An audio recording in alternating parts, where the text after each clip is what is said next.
Hello and good morning everyone. We are from L507 and today we will be presenting our experiment titled Effect of Electrolyte Temperature on the Deposition Efficiency, Electrochemical Performance of Copper Electroplating in Aqueous CuSO₄ solution. Let's start with introduction. First of all, electroplating is an electrochemical process where metal ions in electrolytes are reduced onto the surface of conducting material using direct current.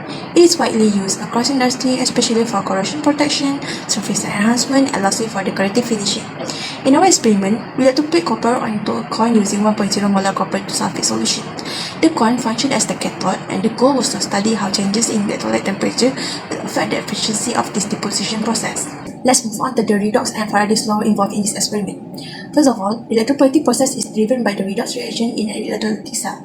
As the cathode, copper ion will gain electrons and are reduced to form solid copper layer. Meanwhile, at the anode, copper metal is oxidized onto the copper ion, which help maintain ion balance in the electrolytes. The amount of copper deposited in this experiment is calculated using Faraday's first law of electrolysis, which is the formula is M will equal to current multiplied by the time and molar mass and divided by the number of electron transfer and Faraday constant. This tells us that the more electric charge passes through the solutions, the more copper gets deposited. We focus on the effect of the temperature on the electroplating. As the temperature rises, ion movement becomes faster and the solution viscosity will decrease.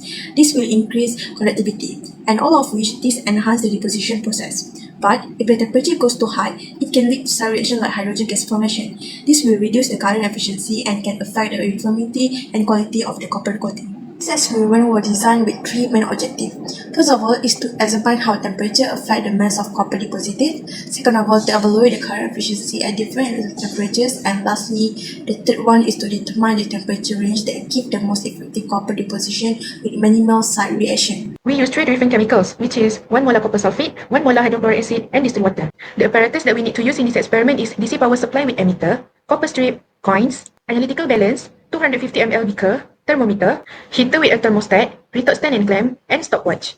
For the experimental procedures, first, prepare 200 ml of 1 molar copper sulfate solution in a 250 ml beaker. Then, clean the copper strip using sandpaper and immerse the coin in 1 molar hydrochloric acid for 1 minute. Rinse the coin with distilled water and dry it completely. Next, connect the coin and copper strip to the correct terminal of a DC power supply. Set up the electroplating by immersing both electrode into the copper sulfate solution. Record the initial mass of the cathode.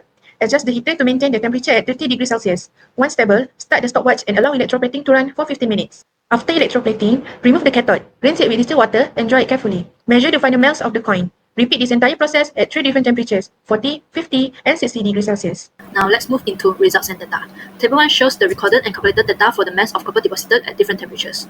To calculate the mass of copper deposited, we use the formula mass deposited equals to final mass minus initial mass of the coin. As the temperature increases from 30 to 50 degrees Celsius, the mass of copper deposited also increases, with the highest mass at 50 degrees Celsius. This result aligns with our understanding of electroplating. At higher temperature, the viscosity of the electrolyte decreases and ion mobility increases, which promotes faster and more efficient transport of CuSO₂ plus ion to the cathode. Table 2 shows a comparison between the theoretical mass calculated using Faraday's law and the experimental mass. From this, we calculated the current efficiency using the formula efficiency equals to experimental mass divided by theoretical mass times 100%. Since the voltage and current were kept constant, any difference between these two masses directly reflects how efficiently the electrical energy for copper plating. Looking at graph 1, we see the same trend. Copper mass increases from 30 to 50 degrees Celsius, then drop after 60 degrees Celsius, again due to the competing reactions. So overall temperatures around 50 to 55 degrees Celsius gave the best copper plating efficiency in our experiment. In this experiment, we constructed an electrochemical cell using a copper strip as the anode and a coin as the cathode, both placed in a 1 molar CuSO₄ solution. A DC power supply was set to 10 voltage and 3 ampere to drive the reaction. Electrons flow from the anode to the cathode. At anode, copper metal oxidized, while at cathode, CuSO₂ plus ions were reduced and deposited. Before starting, we cleaned all electrodes with 1.0 molar HCl and dried them. We also carefully monitor temperature with a thermometer and ensure stable voltage and current. During the experiment, we observed a reddish-brown copper layer forming on the coin at all temperatures. The layer became more uniform and intense up to 50 degrees Celsius, but above that, it turned down and patchy. The copper anode consistently became thinner, showing copper oxidation into CuSO₂ plus ion. Interestingly, the experimental mass of copper was often higher than the theoretical value. Possible reasons include core deposition of impurities like Fe2 plus or Zn2 plus ion from unclean apparatus, incomplete drying of the cathode, or uneven surface texture which affects current distribution and deposition thickness. To improve accuracy, all coins and copper strips were cleaned with 1.0 molar HCl before use. The electrolyte temperature and DC power supply was carefully monitored and kept constant. Additionally, all apparatus were dried properly before weaving.